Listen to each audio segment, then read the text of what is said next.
सीतामढ़ी लोकसभा क्षेत्र पर कई पार्टी के जो उम्मीदवार है वह इन दिनों कई उम्मीदवार कई पार्टियों से टिकट के लिए अपनी दावेदारी जता रहे हैं।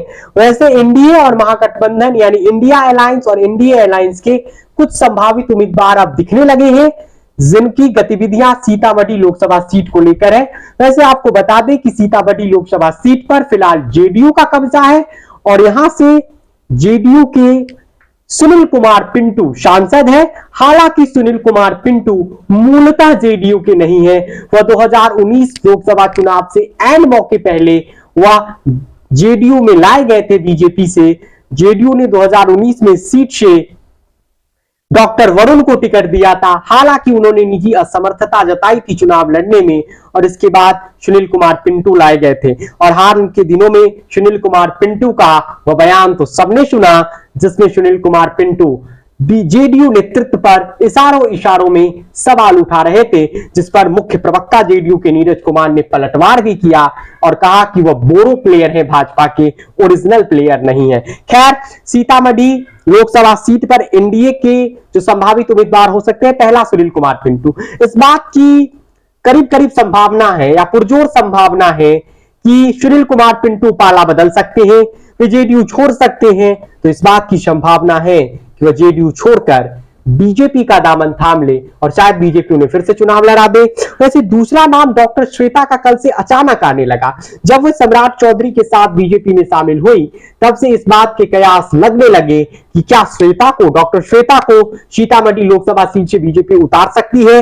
इसके अलावा माधव आनंद, एक नाम या माधव आनंद का, हालांकि वो मोतिहारी से चुनाव लड़ना चाहते हैं लेकिन मोतिहारी में राधा मोहन सिंह एक फैक्टर है और बीजेपी राधा मोहन सिंह को क्या नजरअंदाज कर पाएगी, ये सवाल है। तो माधव आनंद राष्ट्रीय लोक जनता दल यानी उपेंद्र कुशवाहा की पार्टी से क्या सीतामढ़ी से अपनी दावेदारी जता सकते हैं। एक नाम रामेश्वर महतो एमएलसी का था, जब जेडीयू के एमएलसी है और जब वो जेडीयू नेतृत्व पर आक्रामक रहे थे कुछ महीने पहले तक, तो क्या उपेंद्र कुशवाहा इनके नाम की भी पैरवी कर सकते हैं। और एक नाम सीताराम यादव का, वो बीजेपी में है, एक जमाने तक वो आरजेडी में भी रहे हैं। तो क्या बीजेपी सीताराम यादव को चुनाव लड़ा लेगी और क्या बीजेपी 2 यादव कैंडिडेट उतारेगी, ये एक सवाल होगा, क्योंकि नित्यानंद राय एक यादव कैंडिडेट ऑलरेडी बीजेपी के पास बीजेपी लोकसभा चुनाव 2024 में लड़ाएगी। अब ये देखना दिलचस्प होगा उन्हें उजियारपुर से लड़ाया जाता है, वैशाली से लड़ाया जाता है, या उनके नामों की चर्चा है कि वो सीतामढ़ी से भी लड़ सकते हैं। तो क्या सीताराम यादव को बीजेपी चुनाव लड़ाएगी। हालांकि बीजेपी 2 यादव को चुनाव लड़ा दे लोकसभा का, ये थोड़ा मुश्किल सा दिखता है। अब महागठबंधन की तरफ अगर आ जाइए आप, तो सुनील कुमार पिंटू जेडीयू के सांसद है। मुझे नहीं लगता है कि सुनील कुमार पिंटू फिर से यहां से जेडीयू के उम्मीदवार होंगे। जेडीयू शायद इस सीट को इस बार छोड़ भी दे आरजेडी के लिए।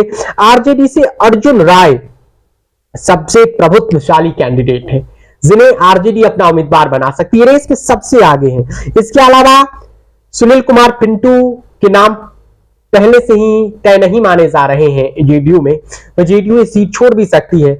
दूसरा नाम, अगर जेडीयू इस सीट को चुनाव लड़ना चाहती ही है तो देवेश चंद्र ठाकुर को चुनाव लड़ा दे। अब दिक्कत यह है, बिहार विधान परिषद के सभापति उन्हें चुनाव लड़ा दे।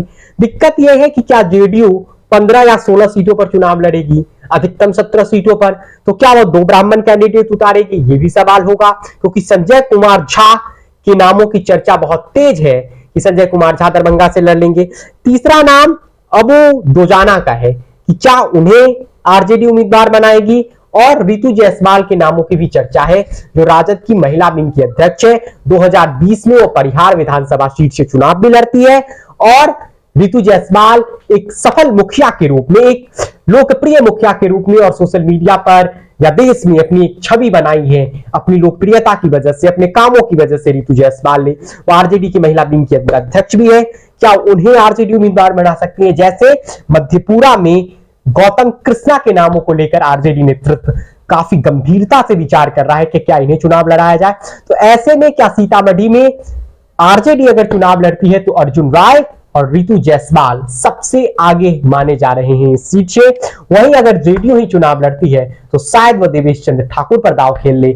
हालांकि दिक्कत यह है कि जेडीयू 2 ब्राह्मण उम्मीदवार बना दे, इस पर भी संदेह है, क्योंकि 2024 में दरभंगा से नीतीश सरकार में मंत्री और नीतीश के करीबी संजय कुमार झा चुनाव लड़ सकते हैं, उनके लड़ने की संभावना है, पुरजोर संभावना है। तो 2024 लोकसभा चुनाव को लेकर सीतामढ़ी सीट से कौन कौन संभावित उम्मीदवार हो सकता है, इस वीडियो में हम इसी पर बात कर रहे थे।